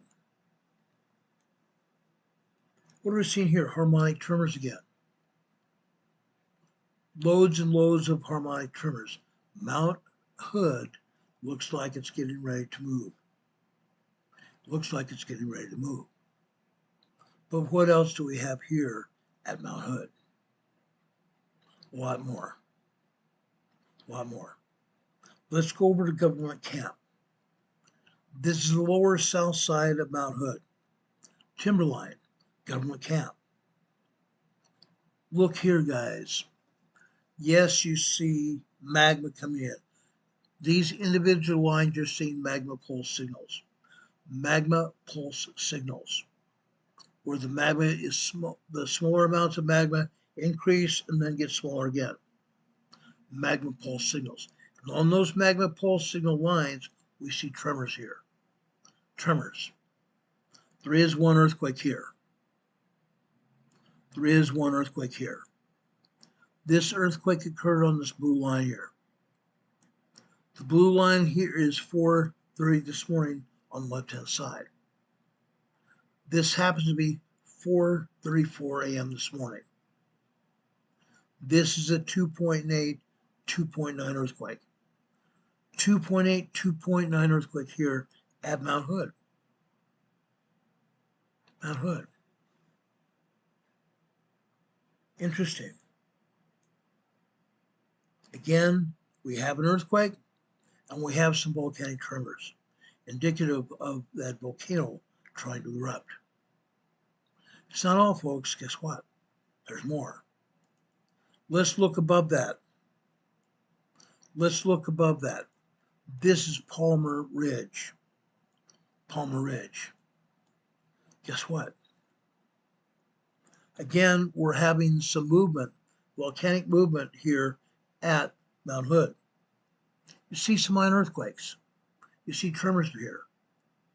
But down below here, you have a bunch of harmonic tremors again. Harmonic tremors. Mount Hood is getting ready. This is just one sign. But that's not all, folks. There's more. A lot more. Let's take you now over to, let's go see here.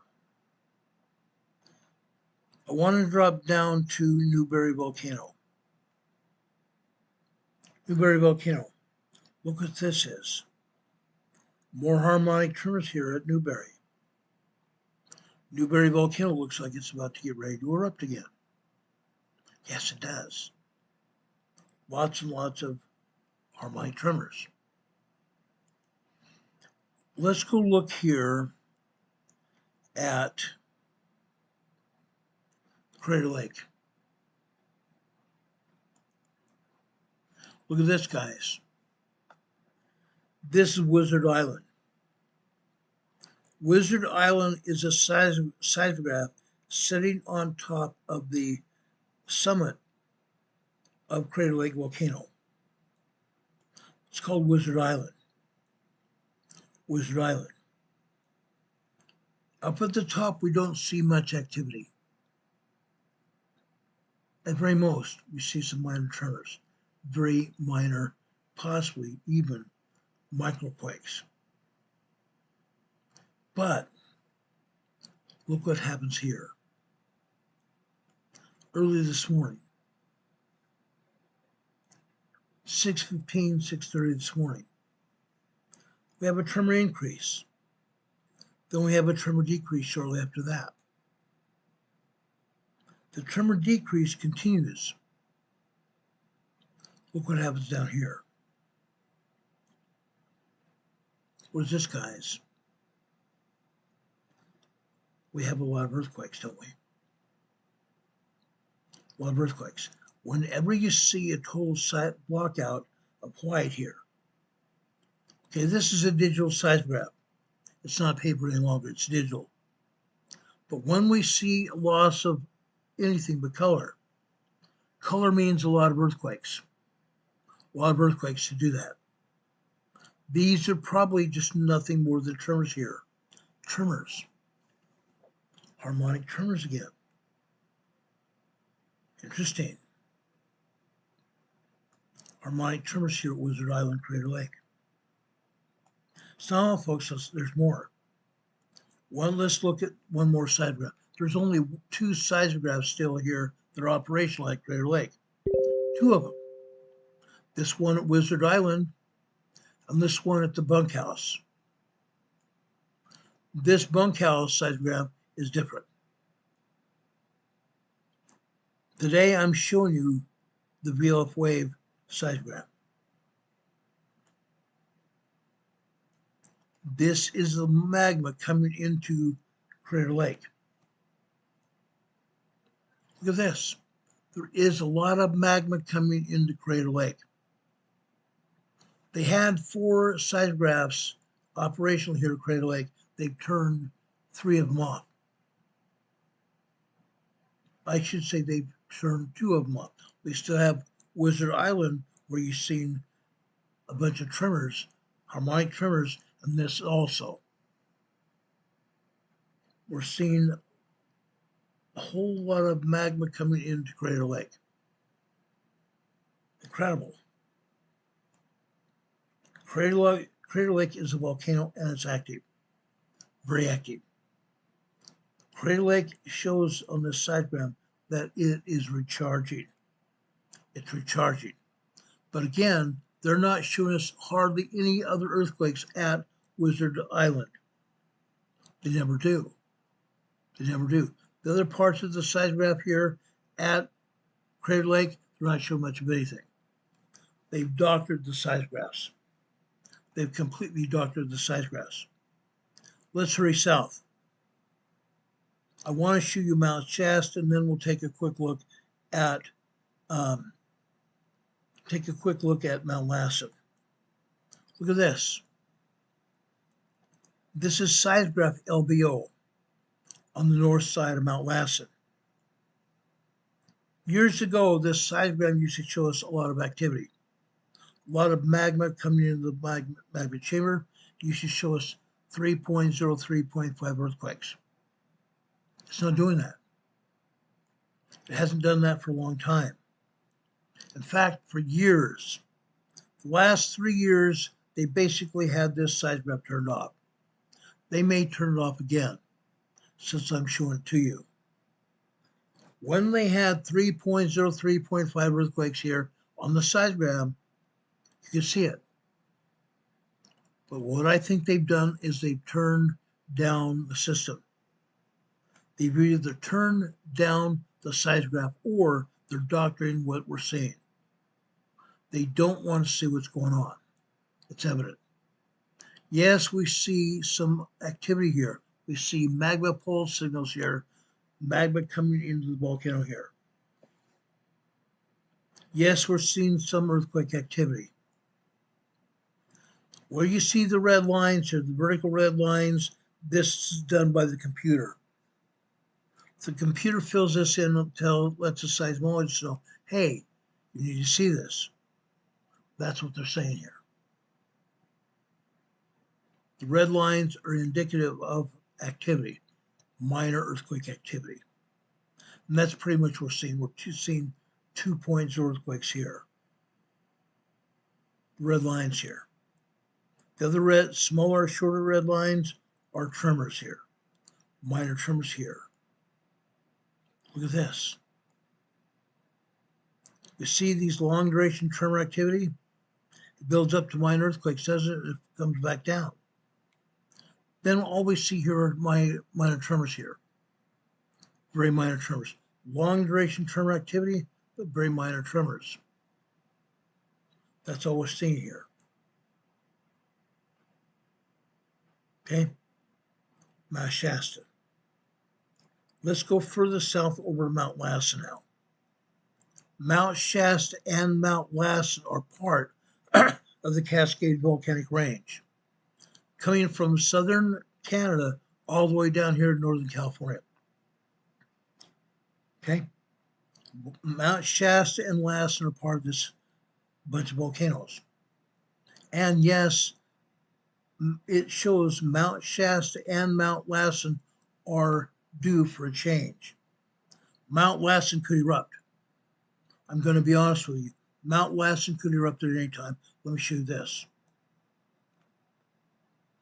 This is just one of 3 different seismographs I could show you. Look at all this activity here.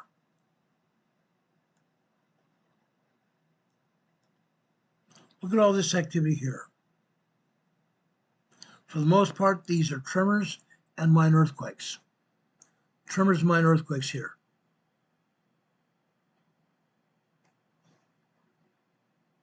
Yes, we're seeing some magma pulse signals, meaning magma coming into the volcano and a little bit by less magma here.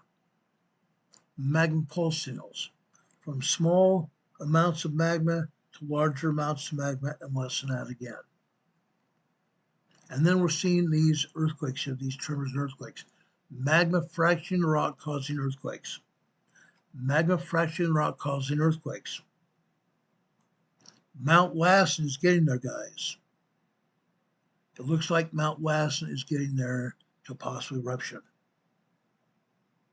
Look at this afternoon as well. It wasn't just last night, it's this afternoon as well.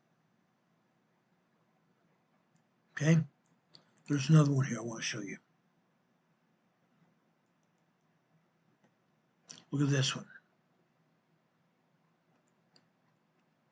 This series, guys. This seismogram is SWNM. SWNM. Look what we're seeing here. All we're seeing here are microquakes and tremors, and times when the agency turns off the seismograph. Turns off the seismograph, so it's not recording anything. Interesting. It's hardly showing us anything. But down below here, we're seeing magma come into the magma chamber here. We're seeing minor tremors. We're seeing minor tremors here. There are no big earthquakes at all this afternoon at Mount Lassen. These are all minor tremors and minor earthquakes. That's it. Any questions about the volcanoes in the Cascade Mountain Range? Any questions about what's going on in Cascadia?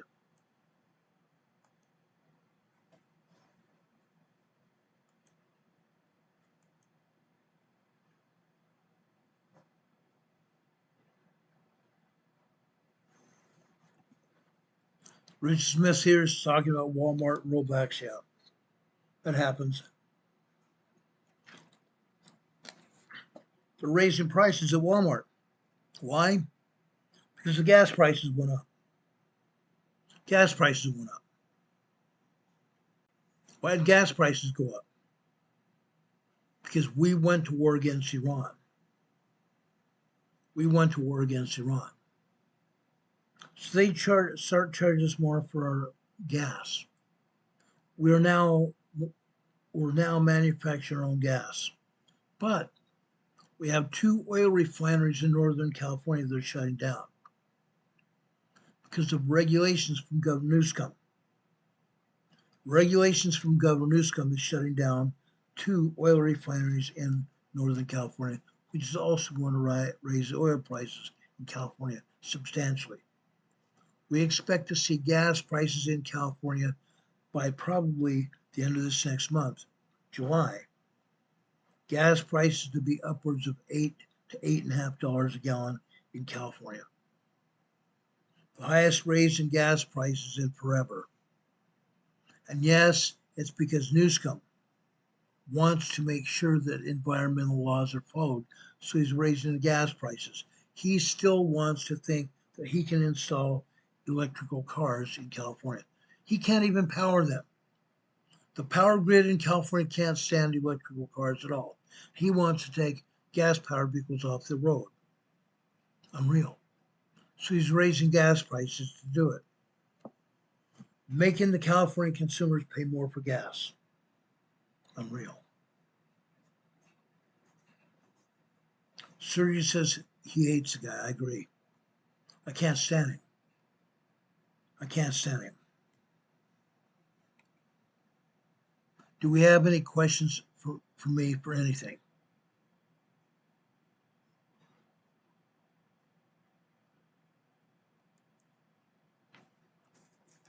Any questions?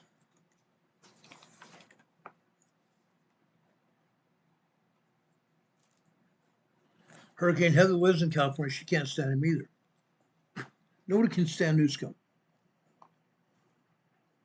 Nobody can stand Newsome. He's rotten to the core. And speaking of rotten to the core, let me bring up one more image here. We've talked about the squad before. Can anybody tell me who the squad is? What 4 women in Congress belong to the squad?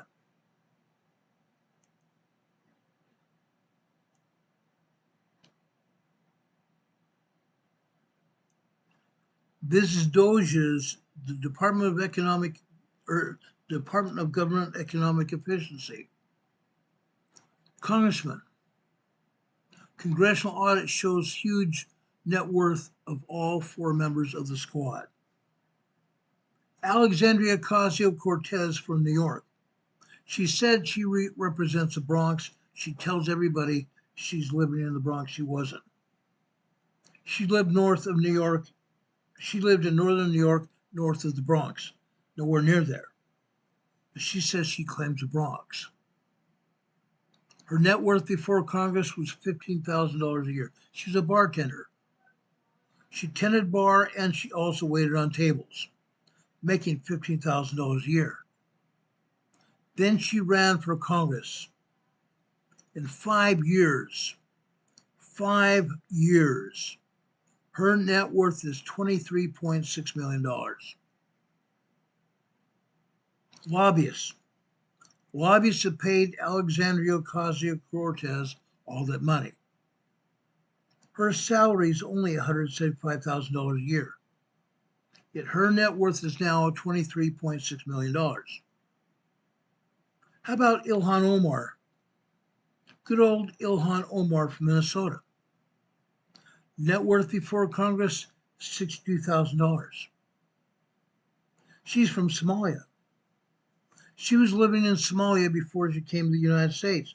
She comes to the United States and all of a sudden, within a year or so, she becomes a citizen. About a year after that, she runs for Congress and wins. Ilhan Omar was making $62,000 before. Now as a member of Congress, she's now making $26.6 million. Rashida Tlaib from Michigan, another Islamic team member. Rashida Tlaib's net worth before she ran for Congress was $8,000 a year, nothing. Then she ran for Congress and now she's making $17.2 million. And last but not least, this is unreal. Ayanna Pressley,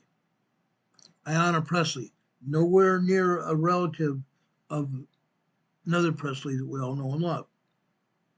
This is Ayanna Pressley. Her net worth before she ran for Congress was below the poverty level, $3,000 a year. She ran for Congress.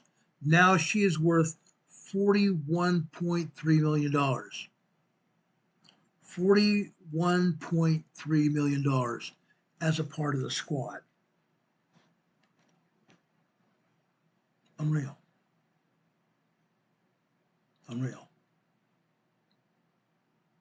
Hacksaw's here in the chat saying, word on the street, vast amount of green hydrogen in the ground, enough to last 100,000 years. You're right. You're absolutely right. And yet we're being price gouged to the pennies. They want our money. And the Democrats have put forth legislation. They put forth legislation to tax and spend again. They're trying to get a bill across that's not going to get passed as long as there are conservative people in power. They want to bill every one of the billionaires to death. They want to make sure rich people pay the government trillions of dollars. They want a bill come across from Congress that would tax and spend trillions of dollars, making sure the people that are billionaires pay through the nose for taxes. Yeah, so they themselves can make more money.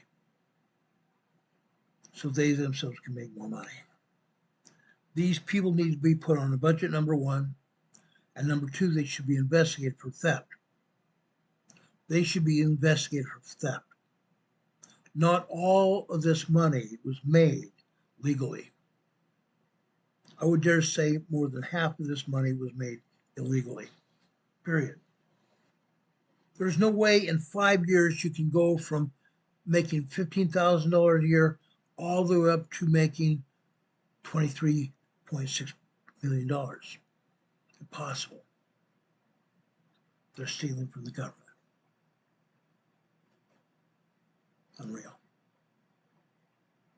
Anyway, I want to show you that because I was floored by it. Now, guys, if you want to help support us, we'd appreciate it. I have not seen any super chats here. That's okay. But if you want to help support us, you can give us super chats in the future. If you want to help support us, you see our PayPal addresses floating across the bottom of your screen. You can go to our PayPal or Venmo and help give us donations here to help support this channel. Also, something else.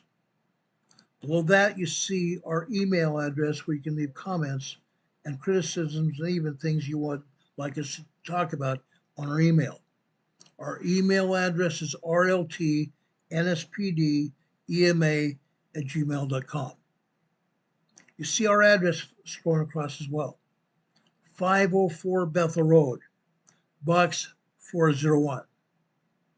Morganton, North Carolina. The zip code here is 28655. You can put a check inside a letter. Put a check or even money inside a letter. And make sure it's wrapped in the letter that you sent us, talking about what you like doing, talking about how you're preparing for emergencies and such. Yes, we want to hear that. You can also put a card or check inside a card and mail it to us. We'd appreciate that so much. It takes money to run a channel, I found out. I've been now doing it for over 6 years, nearly 6.5 years now. We appreciate any contributions and even help keeping this channel in the air. Okay? Now, I want to leave a thought with you. Because I believe it's important. Because I love the Lord. I want to show respect to the Heavenly Father. I want to show respect to Jesus Christ. Now, I want to go over to Hebrews. Here. There's a lot of information in Hebrews here. I was looking for one specific verse. Yes, here it is. It's Hebrews chapter 8. Hebrews chapter 8. I'm going to verses 7 and 8 here. I like to end this program on a positive note. For if that first covenant had been faultless. Actually, let me go to verse 5. Start with verse 5 through 8 here. Whoso serve unto the example and shadow of heavenly things, as Moses was admonished of God when he was about to make the tabernacle. For see, saith he, that thou make all things according to the pattern shewed to thee in the mountain. Follow a prophet. Follow a prophet of God. Do the things that the prophet of God has asked you to do. Verse 6. But now hath he obtained a more excellent ministry, by how much also he is the mediator of a better covenant, which was established upon better promises. For if that first covenant had been faultless, then should no place have been sought for the second.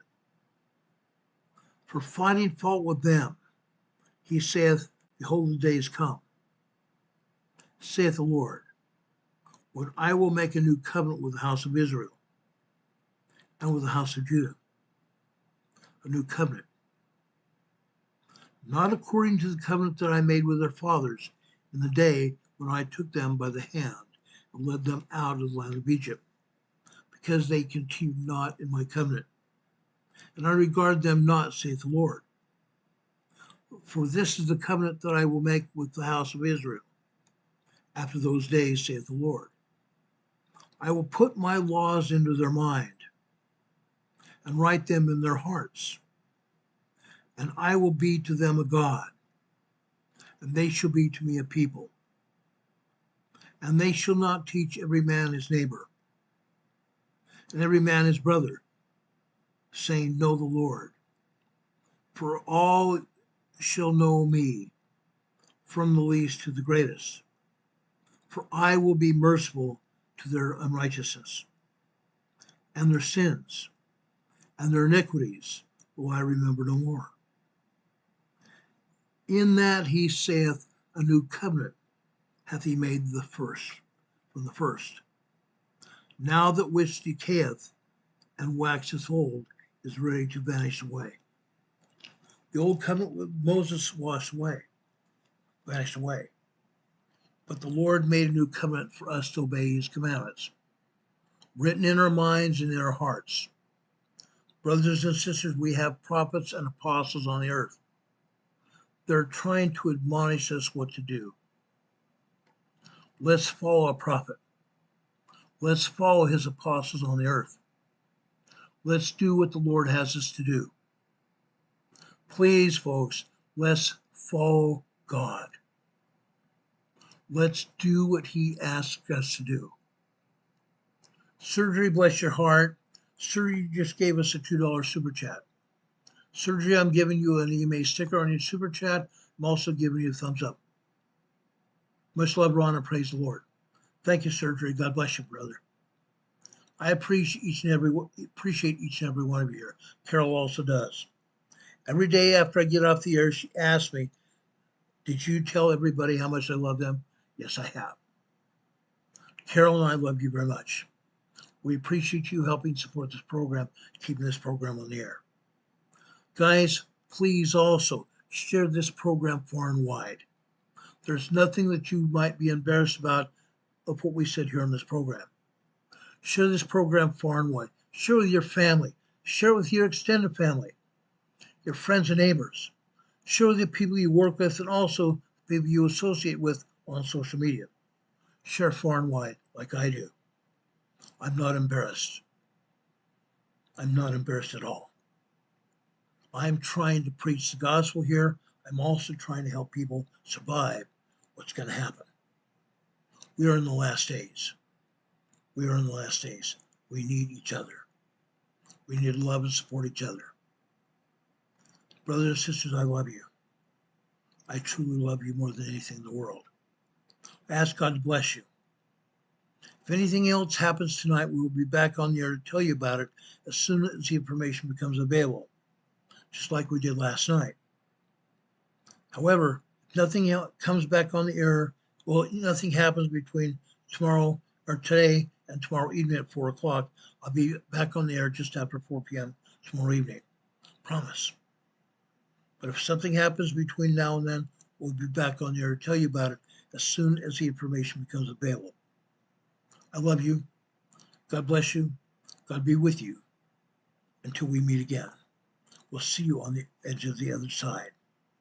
See you tomorrow. Like I said, God be with you until we meet again. See you then. Bye-bye. Hurricane Heather also gave us $5 super chat. Thank you, Heather. We appreciate that so much. God be with you.